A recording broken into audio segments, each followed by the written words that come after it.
Manchester থেকে সিলেট ঢাকা রুটে আবারও চালু হচ্ছে বিমান বাংলাদেশ এয়ারলাইন্সের ফ্লাইট।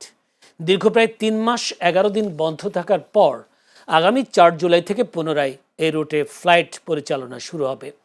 যুক্তরাজ্য থেকে আমাদের প্রতিনিধি এহসানুল ইসলাম চৌধুরী শামীম জানান, এই সিদ্ধান্তে যুক্তরাজ্য প্রবাসী বাংলাদেশিদের মধ্যে ব্যাপক আনন্দের সঞ্চার হয়েছে। বিশেষ করে সিলেট অঞ্চলের যাত্রীদের জন্য এটি একটি বড় স্বস্তির খবর। বিমান কর্তৃপক্ষ জানিয়েছে, সপ্তাহে ২ দিন মঙ্গলবার ও শনিবার ম্যানচেস্টার থেকে সিলেট হয়ে ঢাকায় ফ্লাইট পরিচালিত হবে। উল্লেখ্য, গত ২৪ ফেব্রুয়ারি থেকে এই রুটে ফ্লাইট চলাচল বন্ধ ছিল। দীর্ঘ বিরতির পর আবার সরাসরি এই সংযোগ চালু হওয়ায় যাত্রীদের ভোগান্তি কমবে বলে আশা করা হচ্ছে।